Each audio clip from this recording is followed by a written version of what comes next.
Welcome to CMA USA Exam Coach, your study companion. Today, we are beginning a new chapter from Part 2, Section B of the CMA syllabus, Corporate Finance. In this episode, we are diving into one of the foundational concepts in finance, that is, risk and return. This is a crucial topic that helps us understand how uncertainty impacts investment decisions and how returns are measured and evaluated. So, let's get started and build a strong foundation for mastering the rest of corporate finance. Before we start discussing risk, let's first understand what the share market is. The share market, also known as the stock market, is a platform where investors buy and sell ownership in companies, represented as shares or stocks. When you buy a share, you're essentially buying a small piece of that company. The value of your investment can rise or fall based on the company's performance and overall market conditions. The share market plays a key role in connecting investors with companies seeking capital, and it's where the concept of risk and return becomes most visible in real time. With that foundation in place, to understand stock market better, let's take a simple story. Meet John, the ambitious founder of ABC Corporation, a startup he began in a small rented office. At the start, all John had was a big dream, a solid product idea, and a laptop. But what he lacked was money. He wanted to launch his product in the local market, but he needed capital.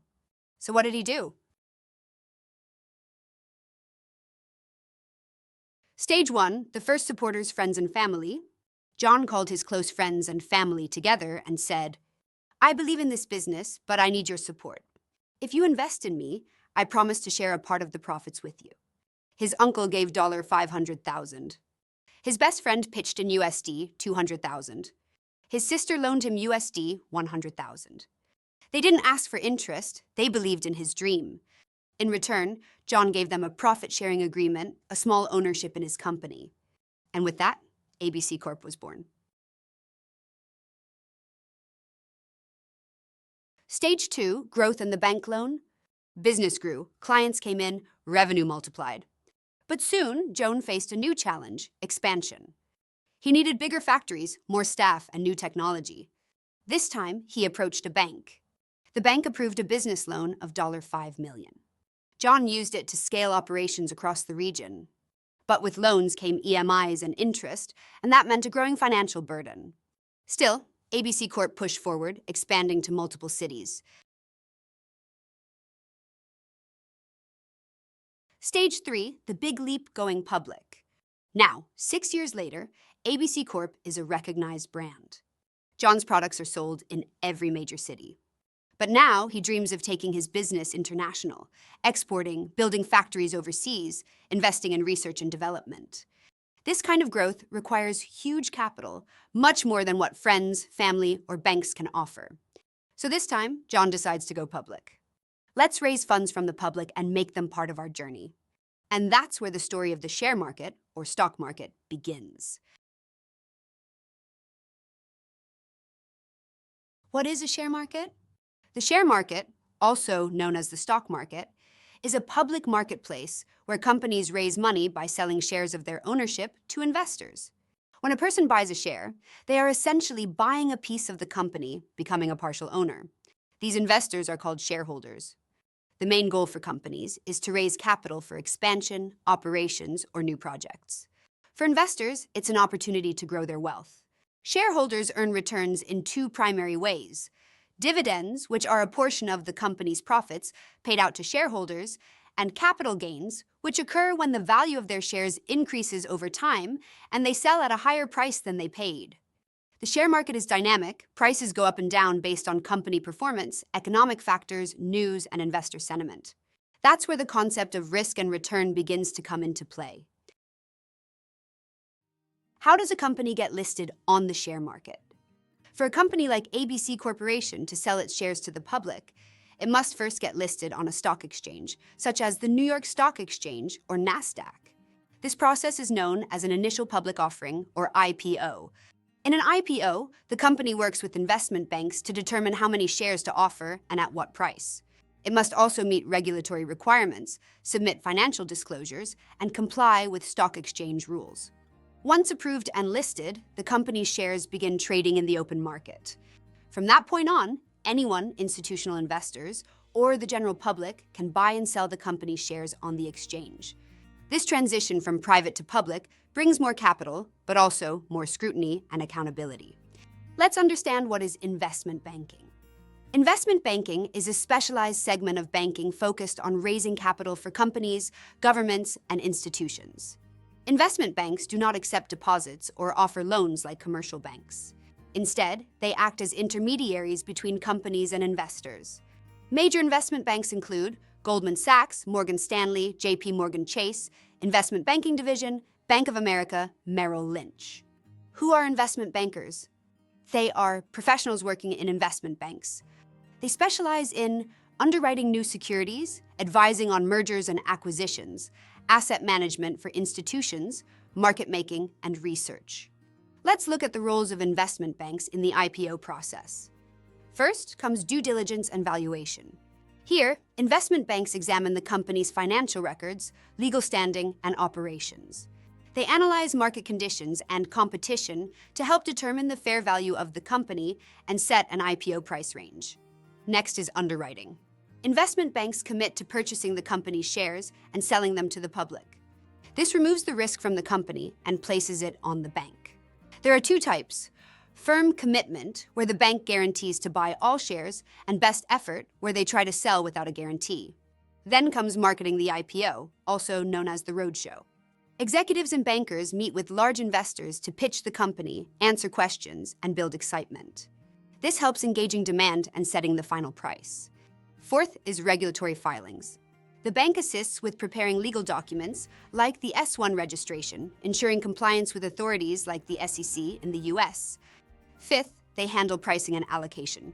Once investor interest is clear, they finalize the IPO price and decide how many shares go to institutional investors, individual investors, and company insiders. Finally, investment banks offer aftermarket support. After the IPO, they may buy shares on the open market to stabilize prices and publish research to help with future trading. Once again, let's understand some of the term in stock market. First, we have the IPO, or initial public offering. This is when a company offers its shares to the public for the very first time. It's how a private company becomes publicly traded on a stock exchange. Next, we have the FPO, or follow-on public offering. After completing an IPO, if the company needs to raise more funds, it can issue additional shares to the public. This is called a follow-on offering. Now, how do people actually buy and sell shares? The buying and selling of shares happen through stock exchanges like the New York Stock Exchange or NASDAQ. Investors use brokers or online trading platforms to make these transactions.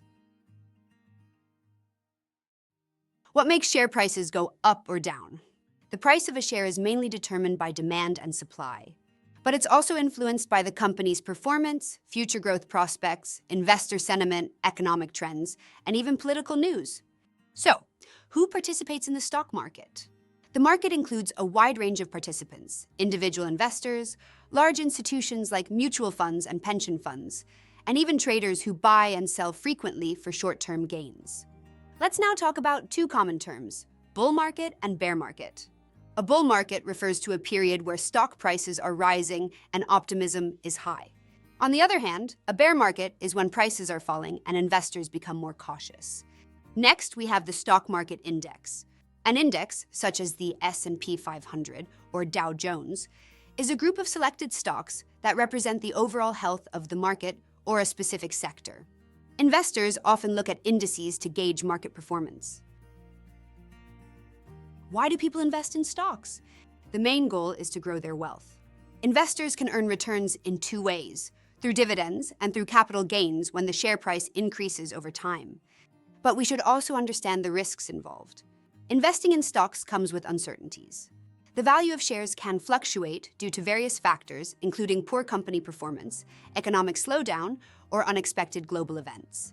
So, it's always wise to research carefully and diversify your investments. These are some key terms every investor should know before stepping into the world of corporate finance and capital markets. Stay tuned as we continue to break down these concepts in a simple and effective manner. Today, ABC Corporation is not just John's dream. It's owned by thousands of shareholders who believed in his journey. Every time the company grows, shareholders benefit.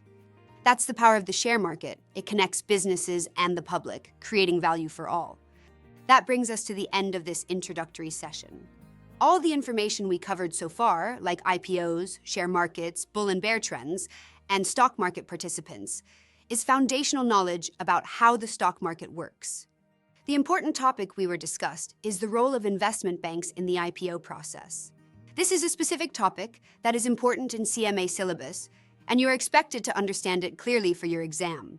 As CMA students, it's important to have a broad understanding of financial markets, and that's exactly what we've built here today. We are now coming back to our CMA exam topic, risk and return. So what exactly is risk? Risk, in financial terms, refers to the possibility that the actual return on an investment will be different from the expected return. In simple words, it's the chance that things won't go as planned. Uncertainty refers to a situation where future outcomes are unknown and probabilities cannot be assigned. It is the lack of complete certainty about the future, and it's not measurable in a statistical sense. This brings us to the concept of uncertainty. While both risk and uncertainty involve unknown outcomes, there's a key difference. Risk is when we can assign probabilities to the outcomes. We know what could happen and how likely it is. Uncertainty is when we don't have enough information to assign probabilities. The outcomes are completely unknown or unpredictable. Key insight. All risks involve uncertainty, but not all uncertainties involve risk. Risk is a subset of uncertainty where enough information is available to quantify the outcomes. In decision-making, risk can be modeled, but uncertainty requires strategic flexibility and contingency planning. To understand risk and uncertainty more clearly, let's take a simple example. Imagine George receives a mysterious box. It looks valuable, like a treasure chest. Now, what's inside the box is completely unknown. It could be gold coins, or it could be something dangerous, like a snake. At this moment, George is facing uncertainty.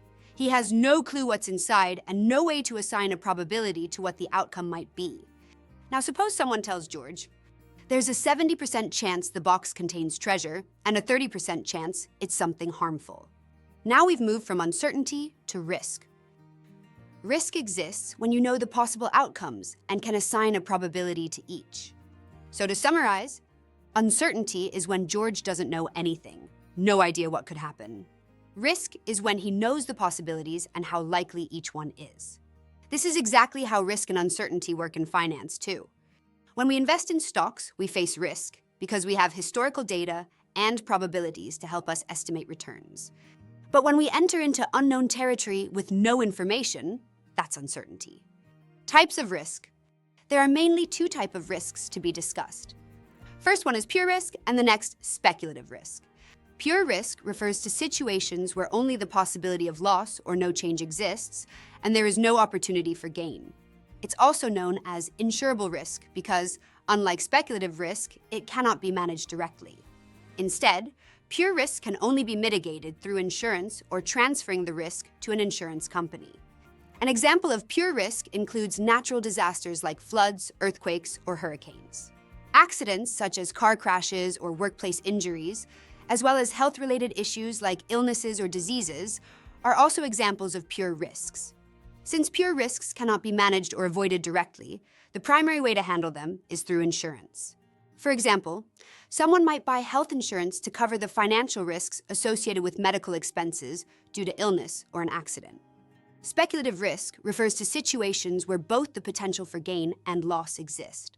Unlike pure risk, speculative risk involves decisions that could result in either a positive or negative financial outcome. It's often linked with investments or business ventures. Examples of speculative risk include stock market investments, where the value of investments may either increase, leading to a profit, or decrease, leading to a loss. Starting a new business is another example where the business could either succeed, resulting in profit, or fail, leading to a loss. Speculative risk can be managed through decisions. For instance, you can choose to avoid or postpone investments when market conditions are unfavorable. Diversification and hedging strategies are also commonly used to reduce the impact of speculative risks. For example, an investor might choose to diversify their stock portfolio to spread out the risk or postpone an investment decision until market conditions improve. Now, let's focus on speculative risks, the kind of risks corporations deal with in everyday investment decisions. These are not like pure risks which only result in loss. Speculative risks can lead to either profit or loss. Let's break down the major types relevant to your CMA syllabus. First up, liquidity risk. This is the risk of not being able to quickly convert your asset into cash without losing value. Imagine your company owns a large office building. You suddenly need cash to pay off some urgent liabilities, but the real estate market is slow. You're stuck. That's liquidity risk. Next, credit default risk. Suppose your business lent money to a supplier or bought corporate bonds. If they fail to pay back, you suffer a financial hit. That's the essence of credit risk, failure to fulfill payment obligations. Then comes purchasing power risk, also called inflation risk. Even if your business earns a 5% return, but inflation is 6%, you've technically lost 1% in real value. It means your money's power to buy goods has dropped. Foreign exchange risk is another one. Let's say your US-based company exports to Europe and gets paid in euros. If the euro loses value compared to the dollar, your income drops, even if your sales were strong. Next, political risk. This happens when government policies or instability affect your business. For example, a foreign government might suddenly restrict trade or change tax rules, harming your operations or profitability. Now let's talk about business risk. This comes from your own company's internal operations. A failed product launch, poor strategy, or bad management decisions all can cause business loss. Closely related is industry risk, that is, risk tied to your sector. For instance, if you're in the textile industry and new global laws impose heavy tariffs on garments, every company in your industry will be affected, no matter how efficient they are. And finally, market risk, also called systematic risk. This affects the entire market, like a financial crisis or global recession. Even the most profitable companies can see their stock values fall when the whole market is going down. Here's something important. Systematic risk is not controllable because it affects the entire economy or market. You can't control a recession or an interest rate hike. But unsystematic risk is controllable. It's limited to a specific company or industry. As a business, you can reduce this risk by diversifying or even changing industries. That's why it's considered manageable. Understanding these risks will help you analyze investments better and make smart, informed decisions. Exactly what CMA professionals are trained for. Now that we've understood different types of risk, let's move on to two important concepts: risk aversion and risk appetite. First, what is risk aversion? Risk aversion means the tendency to avoid uncertainty and risk. A risk-averse person or company prefers safe and predictable outcomes, even if that means accepting lower returns. They prioritize stability and the protection of capital over the chance to earn big profits. Let's take an example. John has $10,000 to invest. He has two options: a government bond that gives a 4% return, or a startup stock that might return 15%, but also has a high chance of losing value. John chooses the government bond because it is safer. That means John is risk-averse. In the same way, a risk-averse business might avoid launching a new product or entering a new market unless it is very sure about the success. The goal is to avoid loss, even if it means missing an opportunity. Now let's understand risk appetite. Risk appetite is the level of risk that a person or business is willing to accept in order to achieve a goal. Someone with high risk appetite is open to taking bold decisions that come with higher potential returns, even if they carry a possibility of failure. For example, ABC Corporation is planning to expand into the cryptocurrency space. They understand it's risky, but they believe the growth opportunity is worth it. They're willing to take the risk. That shows they have a high risk appetite. Every company has a different level of risk appetite, and it may also change over time. Startups usually have higher risk appetite in early stages, while established companies may become more cautious and risk-averse. So, to summarize, risk aversion is about avoiding loss and staying safe. Risk appetite is about being ready to take calculated risks for bigger rewards. Both of these influence decisions in investing, budgeting, and corporate strategy. Now let's talk about a key concept in finance: risk and return. In simple terms, risk and return are directly related. This means the higher the risk you take, the higher the potential return. The lower the risk, the lower the expected return. This is one of the most important principles in investing and corporate finance. Let's understand this with an example. Imagine you have some money to invest. You have two choices. First, one savings account in a bank that offers 3% interest per year. Second is a company stock that might give 15% return, but also has a chance of losing value. If you choose the savings account, you're taking very little risk, and therefore getting a small return. If you choose the company stock, you're accepting more risk, but you may earn more return. This trade-off is what we mean by the risk-return relationship. Here's how it applies in the corporate world. A company planning a new project must evaluate. How risky is the project? Is the expected return high enough to justify taking that risk? This is where risk management comes into play. Companies aim to balance risk and return to maximize shareholder value. They will only take more risk if they expect a higher return in the future. For example, a company may invest in a new overseas market. It involves foreign exchange risk and political risk, but if the potential profits are high, it may be worth it. So, to summarize, more risk means more potential return, but also more chance of loss. Less risk means safer investments, but smaller profits. Successful financial decisions require finding the right balance between risk and return. Now let's explore one of the most important concepts in finance, the capital asset pricing model, also known as CAPM. CAPM is used to calculate the expected return on an investment based on how risky it is compared to the overall market. The logic behind CAPM is simple.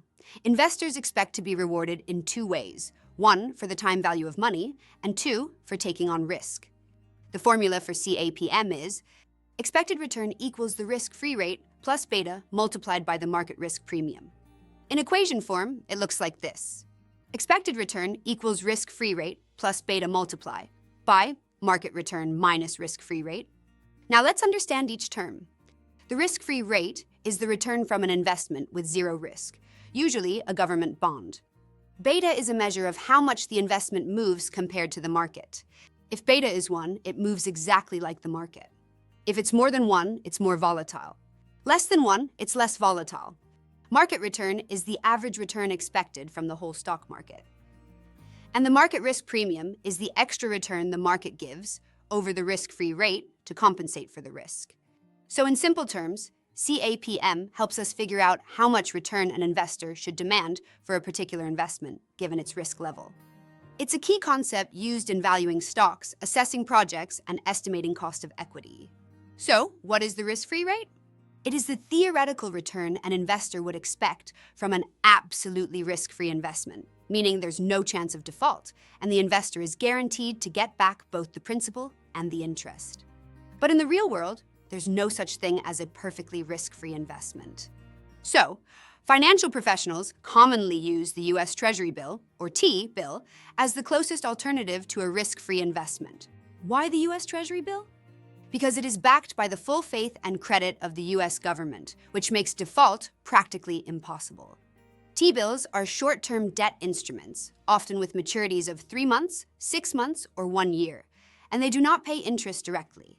Instead, they are issued at a discount and mature at face value.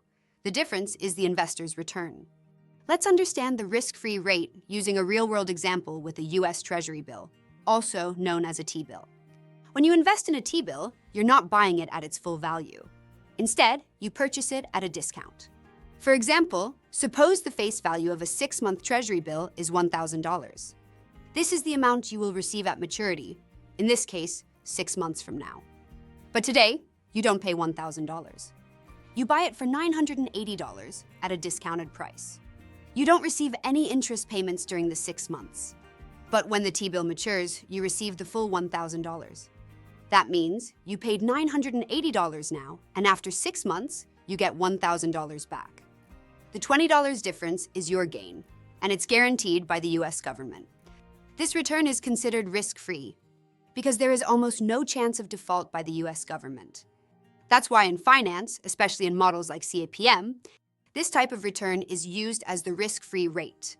It's the base level of return for an investment with no risk at all. So to recap, you pay $980 today. You get $1,000 in 6 months. The $20 is your safe and guaranteed gain, called the risk-free rate. Next, we will discuss beta, a key component in the CAPM equation. So what is beta? Beta measures how much a stock or investment moves in relation to the overall market. It reflects the investment's volatility or systematic risk, the kind of risk that you cannot eliminate because it affects the whole market. Beta of the market itself is always 1. Now let's understand what it means if an investment's beta is more than 1, less than 1, or equal to 1. If beta equals 1, the investment moves in line with the market. If the market goes up by 10%, your investment also goes up by 10%. It has average market risk. If beta is greater than 1, the investment is more volatile than the market. For example, a beta of 1.5 means that if the market increases by 10%, your investment may go up by 15%. This stock is considered high risk and high return. It's attractive to risk-seeking investors who are looking for aggressive growth. If beta is less than 1 but greater than 0, the investment is less volatile than the market. For example, a beta of 0.6 means that if the market rises by 10%, your investment might go up by only 6%. This is called a defensive stock. It's stable and less sensitive to market movements. Such investments are preferred by risk-averse investors or conservative portfolios. If beta is negative, which is rare, it means the investment moves in the opposite direction of the market. For example, gold sometimes has a negative beta. When markets crash, gold prices might go up. So, beta tells us how risky a stock is compared to the market and helps investors decide whether the investment matches their risk appetite. Now, let's understand what we mean by market return in the CAPM equation. Market return is the average return expected from the entire stock market. It represents how much return investors expect to earn from a broad and diversified market portfolio. A common benchmark used to estimate market return is the performance of stock indices like the S&P 500 in the United States. For example, if the S&P 500 has historically delivered an annual return of around 10%, we consider that as the market return. This value is important in the CAPM formula because we use it to calculate the extra return an investor expects to earn by taking more risk compared to a risk-free investment. This extra return is known as the market risk premium. Market risk premium is the additional return an investor expects to earn by investing in the stock market instead of a risk-free investment. In simple words, it is the reward for taking on extra risk. To calculate the market risk premium, we subtract the risk-free rate from the market return. For example, if the expected market return is 10% and the risk-free rate is 3%, then the market risk premium is 7%. This premium reflects how much more return an investor needs for investing in a risky market compared to a safe investment like a US Treasury bill.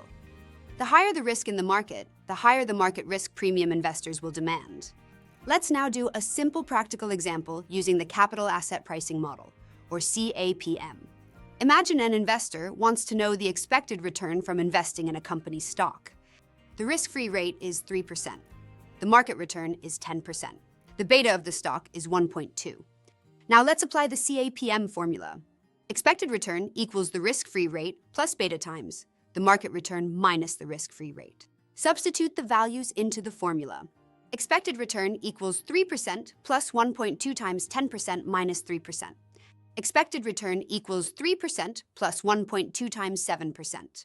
Expected return equals 3% plus 8.4%. Expected return equals 11.4%. This means the investor can expect to earn 11.4% return on this stock, considering its risk compared to the overall market. To conclude, if the investor chooses a risk-free investment like a treasury bill, the return would be only 3%. If they invest in the overall market, the average return would be around 7%. But by investing in this particular stock with a beta of 1.2, they can expect a higher return of 11.4% because they are taking on higher risk. We are going to discuss the security market line, also known as the SML. The security market line is a graphical representation of the capital asset pricing model, or CAPM. It shows the relationship between the expected return of an investment and its systematic risk, which is measured by beta. On the SML graph, the horizontal axis represents beta. that is, the level of risk. The vertical axis represents the expected return. The risk-free rate is the point where the line starts on the vertical axis, because a beta of 0 means no risk, and the expected return in that case is the risk-free rate. The slope of the SML represents the market risk premium. This is the difference between the expected return on the market and the risk-free rate. Every security or stock should lie on the security market line if it is fairly priced. If a stock lies above the line, it means the stock is offering a higher return for its level of risk. That means it is undervalued and considered a good buy. If a stock lies below the line, it means the return is too low for the level of risk. That means it is overvalued and not attractive. This is how CAPM helps in pricing assets. By using the CAPM formula, we calculate the expected return for a given beta. Then, we plot this return on the security market line. Let's connect this back to our earlier example. We calculated an expected return of 11.4% for a stock with a beta of 1.2. On the SML, we plot beta as 1.2 on the horizontal axis and 11.4% on the vertical axis. If the actual return of this stock is higher than 11.4%, then it will appear above the line, indicating a good investment. If the actual return is lower than 11.4%, it will appear below the line, indicating a poor investment. So, the security market line helps us visually assess whether a stock is properly valued based on its risk and expected return. Now let's understand two important concepts in stock analysis: overvalued and undervalued stocks. What does it mean when a stock is overvalued or undervalued? An overvalued stock means the current market price is higher than its actual or intrinsic value. On the other hand, an undervalued stock means the current market price is lower than its intrinsic value. So basically, the market is either paying more or less than what the company is truly worth. How does this happen? Market prices are driven by demand and supply. Investor sentiment, future expectations, news, and trends can push a stock price up or down, sometimes beyond what is justified by the company's fundamentals. When there's too much optimism, investors may keep buying a stock, inflating the price and making it overvalued. When there's pessimism or fear, investors may sell a stock, even if the company is strong, leading to undervaluation. What happens to overvalued and undervalued stocks? In the long run, prices tend to move toward their true value. This is called market correction. An overvalued stock may experience a price drop once the market realizes it's too expensive. An undervalued stock might see a rise in price once the market recognizes its true potential. Reasons for overvaluation: speculation or hype around the company, strong recent performance driving investor excitement, low interest rates making stocks more attractive, media attention and positive news coverage, misleading financial reporting or window dressing. Reasons for undervaluation: poor recent performance or negative news, market overreaction to short-term problems, lack of investor awareness or coverage, economic downturns affecting all stocks, strong fundamentals not yet recognized by the market. Conclusion: as a smart investor or financial analyst, your goal is to identify undervalued stocks before the market corrects them, because they offer the potential for gains. At the same time, be cautious of overvalued stocks as they may fall when reality sets in. Understanding valuation helps you make better investment decisions. Let's now look at the risk and return relationship for different types of financial instruments. These are arranged from least risky to most risky, following the basic principle. More risk means more potential return. We will explain each one in a simple way. U.S. Treasury bills. These are short-term government securities. They're considered risk-free as they are backed by the full faith and credit of the U.S. government. Returns are low, but your investment is very secure. First mortgage bond. This is a debt secured by real estate or property. If the company fails to pay, the bondholders have first claim on the asset. Because of this security, risk is low and returns are slightly higher than Treasury bills. Second mortgage bond. Also backed by real estate, but the claim is secondary to first mortgage holders.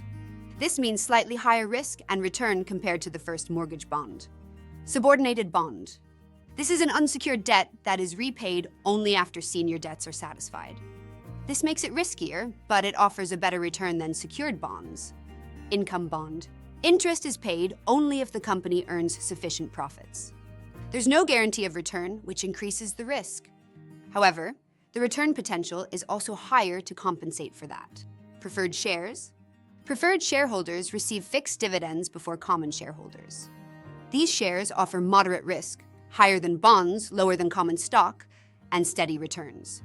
Convertible preferred shares. These are preferred shares that can later be converted into common stock. They offer regular income and also the potential for capital appreciation, making them a bit riskier but more rewarding than regular preferred shares. Common shares. These represent ownership in a company. They are last in line during liquidation but offer dividends and capital gains. They carry high risk and high potential return, depending on how the company and the market perform. Options. Options are contracts that give the right, but not the obligation, to buy or sell a stock at a specific price. They are highly speculative and can expire worthless, making them very risky. However, if the market moves in your favor, they can deliver very high returns. Futures. Futures are contracts that obligate the buyer to purchase or sell an asset at a future date and price. They are widely used in commodities and currency markets. Because of the leverage involved, even a small price movement can cause large gains or losses. This makes them one of the riskiest financial instruments, with the potential for both large profits and large losses. In conclusion, the greater the risk, the greater the expected return. Understanding this risk-return ladder helps you make smart investment decisions based on your goals and risk tolerance. Let's quickly summarize what we learned in this episode of Risk and Return. We covered the following key topics. What is a share market? The roles of investment banks in the IPO process. IPO, initial public offering. Understanding risk and uncertainty. The link between risk and return. Pure risk and speculative risk. Systematic and unsystematic risk. Risk aversion and risk appetite. The capital asset pricing model, CAPM. Security market line, SML. The relationship between risk and return. We recommend you now try solving some CMA practice questions on these topics to strengthen your understanding. Thank you so much for watching. This is your CMA USA Exam coach, and we'll see you in the next episode.